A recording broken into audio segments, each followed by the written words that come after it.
It's your local buckshot peddler, CQC for CQC, in their swimwear, officially diagnosed with that dog in me. I'm Katherine Deadeye, and I love Hunt Showdown. Sorry this video took so long. I got into some things like arc raiders and a car accident. When I started playing Hunt Showdown, I actually refunded it. The game was too scary and hard. It took me a long time to overcome my fear and start to improve. Probably a few hundred hours for me to get my KDA to be around 1.0. But when MMR changed during engine update about a year and a half ago, I was put in 6-star and I've just never left. My lobbies are full of Mosins. Other long ammo rifles aren't quite used to the same degree, even very comparable ones like Lebel and Crack. They just aren't the gun of all time. The Mosin-Nagant is considered to be the strongest primary weapon in the game. I'm here to explore why that is. Before considering the characteristics of the gun, we have to know the measure by which a gun could be better or worse. What is it actually helping you do? This is not a beginner's guide to Hunt, but one for those that want to investigate higher level gameplay and learn why this tactic is the most effective available. So let's get all philosophized and shit. In Hunt Showdown, what does it mean to win? That's a surprisingly hard question, and I have 3 different arguments that I'm going to take a quick look at. The first is extracting with bounty, obviously. As an extraction shooter, it's pretty clear that the game wants you to prioritize getting to bounty and getting out with bounty. The core gameplay loop of grabbing clues to banish the boss, to pick up bounty, to extracting with bounty are rewarded in match with map information, health restoration, pledge marks to spend, and getting dark sight from token. There's also benefits for your account, namely getting more hunt dollars to replace those Mosins that you buy, and of course, number go up. The match literally ends when there's no more bounty at play. Tactical nuke incoming! So would the best players, and thus the best guns, be ones that are most efficient at extracting with bounty? If you're like me, you're filthy rich and only getting richer, especially during an event. There's literally 2 pledgisters at every circus. It's crazy. Gaining money isn't why you play. This isn't Tarkov or Dark and Darker or Arc Raiders or your average extraction FPS where loot really matters. You don't need to penny pinch or grind quests to get the good gear in the game. You can bring in some crap and end up with a Mosin. All you have to do is kill one person. While the game's mechanics mostly surround bounty, people who are good at the game are people who win fights and usually have a high kill-death assist ratio. This directly correlates to success at extracting with bounty, but it's not the same thing. If you look at team-based games like Counter-Strike or Overwatch or League of Legends, when your team succeeds at the objective, your MMR is going up. This means that as an individual, the people that you're matched with should be, in theory, about as good as you are. Hunt does not match people based on extracting with bounties, however, so it's hard to say that that is the win. This brings me to my second potential win condition, which is kills. Your MMR goes up or down based on kills. Well, technically, it's the average score of your team's MMR compared to the average score of your enemy's MMR, and then there's is there more people on this team? Are they randoms? But generally, kill, MMR go up, die, MMR go down. Basically, the game is matching people together that are more efficient killers. Matchmaking does not incentivize extracting with bounty. I believe that you could argue that the MMR is really more about quality of life, because you're there to do the objective, but MMR makes sure that it's fun. If you're a 2-star, you don't want to get crammed by clan bully squads every single time that you play. That's why I play the game. I actually really like this balance. Every game is about getting bounty, but the lobbies are balanced to give you a good fight with people who are theoretically not too much better or worse at killing than the team that you're on. However, if everyone agreed that your KDA going up was the most important part of Hunt, everybody would play super passively. You would see traps and Maynard's silencer Hy-Vee. People would not be progressing the game state. They wouldn't be aggressing at all. They would just snag what they can and get out. That sounds really boring. The last one is whatever you make it. Imagine Sisyphus happy. The final win condition is not from what the game requests of you, but from the reason that we play the game. If you've played the game just to extract with bounty, or just to increase your KD stat alone, you're not playing like most people, in my lobbies at least, like to play. People play Hunt and explore Hunt's deep and satisfying mechanics for the thrill of hunting and showdown. My last and favorite win condition is winning team fights, wiping lobbies, being the last alive. Feeling that rush of satisfaction as I complete a clutch and realize that my heartbeat is in my throat. Looking at the endgame screen and seeing that my teammates and I have killed literally all 9 other people. That's awesome. And a lot of the times I end up recognizing people or they recognize me and we have these kind of interactions. And sure, lots of people are toxic, but there's also a lot of cool people too. Deadeye and Alyssa the Huntress. I run into them. I know that it's going to be a hard fight. They are both very good players. But GG. In a way, playing a game at the level that I play it at, I'm only playing with people that care. Like, they have a similar hour count to me. That must mean that they have a similar amount of passion for Hunt Showdown that I have. And I think that's really awesome. You love Hunt Showdown too. We're having a good time together. We're playing games. Let's play games together. It doesn't have to be that serious. High-level Hunt punishes you really hard. Your enemies are paying careful attention to you, and there are mind games that are at a level I could probably only compare it to, like, if you could play a fighting game where a single misstep means that you completely lose, or you could also end up getting lucky and just happening to win because you aimed at the right place. It's a very severe and very lethal balancing, and that's what makes Hunt Showdown so exciting. What that means is that good players know how to preserve their life, but they know how to recognize when they have space to take or pressure to push, or when it's time to relocate themselves, and when they are able to push, they push really hard. The teamwork and application of knowledge and skill, especially communication with my teammates, are why I keep playing, and the teams that I'm most threatened by at any range are Mosin firing squads. The Mosin-Nagant has been, with the Dolch, considered to be the highest tier weapon in Hunt Showdown for a long time, as long as I've played. Reddit is the complaint website, and I witnessed a massive amount of complaints leading to Dolch getting a reload, and recoil, and swap sway nerf, and special ammo nerf. Here was a Reddit post that I made back in 2021, pre-nerf. It really was that bad.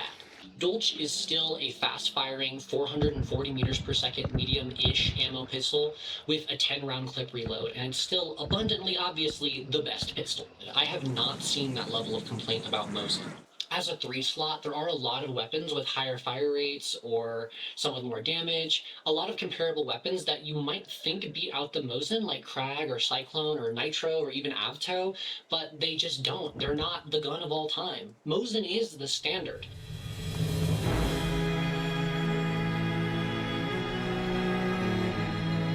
I went into the chats of some big name streamers and I asked them what makes the Mosin strong. Here are their answers. What up, Cat? What would you say makes Mosin so strong? I'm checking it for The something in this house. super clip reload, the damage, the velocity. There's a poster. Makes it so strong. Damage, velocity, it being long ammo, reload. Convenience, literally. It is the best and most convenient long ammo rifle in the game. It exists. Yeah, it's a shotgun, it's a Dolch, it's a long ammo rifle, it's everything. You can't say that about Lebel. Lebel is just funny looking, that's all. Makes Mosin so strong. I think the reload time, the iron sight, and the damage. And the fact it has no downside, basically. Yeah, but, you know, the Mosin players, they never play Mosin to shoot it in the row. They always quick switch, so the fire rate doesn't matter if you quick switch, right? That's why, you know, for like average player, like, if you don't want to quick switch, just take iron sight, Krag, or something with fast fire rate, yeah. So, according to these European fellas, the gun is just convenient. It's just good at almost everything except for maybe fire rate. It has a high velocity, it has a fast and easy reload, it is long ammo, which means it's got penetration, good damage drop, good bullet drop, and it has a nice iron sight. I honestly hardly ever brought Mosins in, and I got a lot of them without ever buying them because they were like littering the ground in most of my lobbies. My Prestige 100 friends are always ribbing me because I will never Prestige, and I never will. I will not be losing Jeannie James. She's important to me. I started picking centenaries up here and there, only when I earned them by killing their owners, and I eventually ran out of space on my level 50 hunters at about 40 centenaries. Who needs the prestige now? After Judgment of the Fool, I started taking Mosin more and more to better understand it for this video and get a taste of what a lot of the streamers and clan weirdos are basing their whole thing on. Welcome to the defeatist realization of like, oh yeah, this shit really is just that good. I don't know if you knew this, but I'm a shotgun main. I have a selfish tendency to position myself optimally for my loadout's range while not really giving my teammates the opportunity to support me without basically just ship Wing in and dying with me. If I feel like getting in there, Lord knows, I'm getting in there. Playing like this is satisfying and exciting and flashy, but the clip comps that I make don't show all the times that I run in and die because the very idea of getting a nasty little trio wipe has got me chomping at the bit. When I play Mosin, and especially if my teammates also have long ammo, I found myself being a safer and more coordinated team player. For the most part, when I have a rifle, I'm much better at staying with my team, holding range, holding good positions, wall banging together, making use of the high damage. Sure, I was like still going for headshots and I still rolled the dice on shotgun plays when I could, but a team playing rifles is really strong at any range. It's great at wall banging, it's got high damage, and you don't have to reload for very long, so it's tough to counter if you hold good positions. Let's break down some of the ways that Mosin is strong that those streamers had mentioned before. Mosin's damage. Mosin 2 taps to chest at 164 meters, and 2 taps to arm out to 65. Simply shooting the same person at the same time with any degree of coordinated positioning or communication or the ability to get them on target lets you safely down people and keep the pressure up. Within 50 meters, that down is rekillable to a chest tap and easy to cover in a 3v2. Relentless doesn't even prevent this anymore. While penetration was nerfed across the board, long ammo is still the best at penetration. Try hiding in a wooden box against 3 Spitzer FMJ users, I dare you. Mosin's velocity. You can look at Mosin's extreme velocity one of 2 ways. You might see it as skill expressive, because if you're good at aiming, it's one of the most rewarding shots to hit, or you might see it as easy mode because it forgoes the game's mechanic of leading shots in the range of your average fight. It is the point-and-click adventure, as many say. Mosin's reload. Every time that you shoot with Mosin, if you hit reload before the cycle is over, you're going to slap one more round in there and top it off, and that is almost as fast as a normal cycle time. That means that you're never running out of ammo. And if you do run out, there's the lightning fast clip reload on empty, so the Mosin is never on its back foot until you are totally out of ammo. If you rapid fire a Cyclone or an Officer Carbine near me, I'm like licking my chops and charging at you because I know you're reloading for the next 9 seconds. Mosin is still shooting. This is kind of ironic because in real life, the Mosin is notoriously janky as all hell, and clip reloading was never this smooth and clean. To load up, pop it open, and strip in your 5 rounds of 7.62 Russian. That's stiff. Close it up, and we're ready. Dolce's animation does feel more like it, but trying to line up a clip and then cram rounds into an internal magazine is just like not that easy. Mosin's iron sights. Mosin has this delightful, long, thin front blade that doesn't cover your target, so like it's really easy to line up a headshot. Compare that to like the drilling, it feels like you're aiming with the apex of a beach ball. Your target is completely covered. So in Hunt Showdown, Mosin is just convenient. If you take it with your partners, you're going to be 2-tapping people from really far away, draining people's heals, tipping fights with easier to land headshots, and you're going to be generally really hard to push. You'll need to concern yourself with micro and macro positioning, playing smart to keep yourself out of danger and remain safely revivable if your enemy does headshot you, and playing hard off the picks that you do get. Playing like this just kind of turns Hunt into a waiting game for the enemy to overextend themselves. It's efficient, and it's boring. I think of Mosin and I'm bored already. I personally can't really play like that, and I end up shaking things up, pushing too far, dying, so it goes.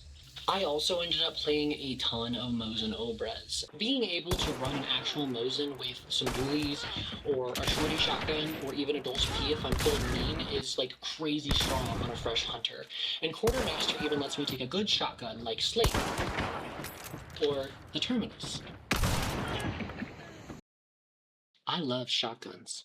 I actually love a lot of the guns in the game for what they are, and that includes a lot of rifles too, but Mosin Obrez as a 2-slot rifle is as strong as a lot of 3-slot rifles. Mosin Drum has 25 total long ammo rounds, and it doesn't even have a sway nerf anymore. It's just better. It's such a good gun. Crytek, please put the sway back on the drum. I would compare this to the Crown Shorty because of its larger cousin's base stats. The small version is also just super strong. Some of what I said about Mosin doesn't necessarily apply to Obrez because it loses velocity and damage and drop range, but like, it's good enough. It's still a Mosin. In my opinion, Spitzer is honestly kind of a downgrade most of the time. Long ammo chest tapping people at 125 health is really, really strong and part of what makes long characteristic. The exception is if you're at the range where 615 versus 820 meters per second actually matters, and you're landing headshots, because if you take Spitzer, you're losing out on the 2-tap range. The penetration is cool, but long ammo already does that pretty well. With the way that I play Mosin, it's just not worth it. But if you play smart, you can outrange literally every weapon in the lobby. So Mosin is easy to aim. It saves you from having to bother with bullet drop or velocity. It has a super easy to manage reload, and it sits comfortably above a lot of the damage thresholds that matter in Hunt Showdown. It has a ton of skins, it's iconic, it's hated, and it's beloved. I wanted to politely suggest how to nerf this convenient store of a rifle. Crytek, hear my plea. Make the reload worse. That's all.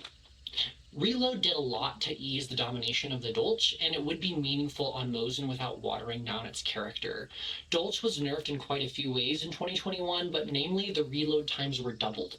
If Mosin reload felt like Lebel, it would be so much more punishable while still being the high velocity stable rifle for every situation that it is. That quick reload where you press R anytime before the cycle is done should not be almost as fast as a normal cycle. That's just too strong. Lebel is significantly worse, despite having higher velocity, lower cycle time, and a longer drop range. It's just so slow and janky that it's inconvenient. So, Crytek, please, unconvenient the Mosin, and it will be way more in line with the other rifles. That's all I have to say about Mosin. Mace and Drum are definitely going into my normal rotation because they're easily the best 2-slot rifles. And if I feel more like supporting my team safely than being an attention whore with buckshot, I'm going to take somebody's centenary in and play safe. I felt for a long time an urge not to use Mosin because it was the sweat gun, but this is a game, and you know what else is fun? Is winning. Well, at least I don't use meta guns and just run my trusty Springfield. That's a really good excuse for why you died. Good luck next time. I know that I engage in a healthy mix of all kinds of guns, and generally when I'm playing, I'm seeking to increase my knowledge of the game and my decision making and my team play and my communication. Where's body? Like here-ish, right? So I want to play guns that are going to support the way that I already want to play. On top of that, playing different loadouts teaches me about how others play. If you're struggling against Mosins, you should probably play some Mosin and learn what not to do. I love trying something silly or trying something new, whatever feels fun and fresh to keep the matches exciting. But if I want to run Mosin Dolch, I'm not ashamed of any way that I play this game.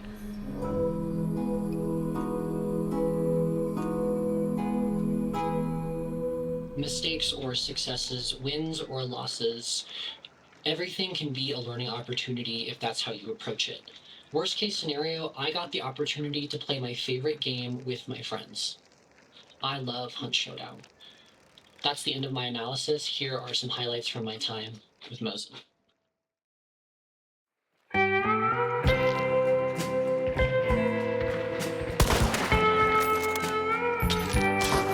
One down.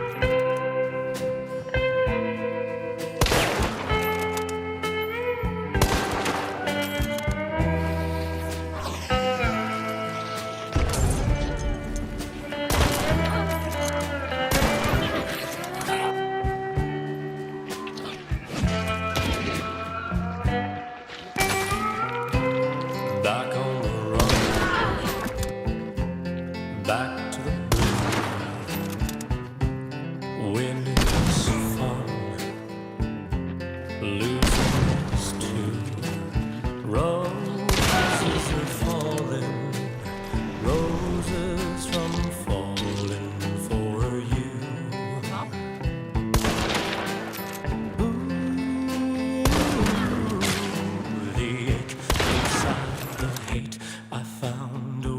Right here. Sit and wait, and now I can't. Your voice, face, without a trace. Going up? I'll wait for you. Oh, okay. Roses are falling for you.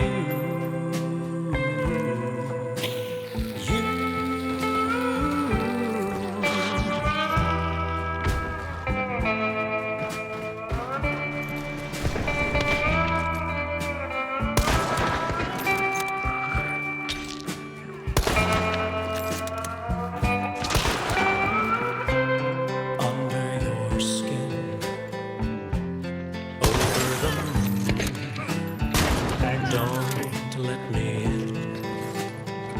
I don't know what I'd do. Roses are falling, roses from falling for you. Ammo box going down in here. You know, darling, you bring out the worst in me. Sometimes when I'm around you, I feel like pure evil. I guess they say nobody's perfect, but they can never be a devil like you.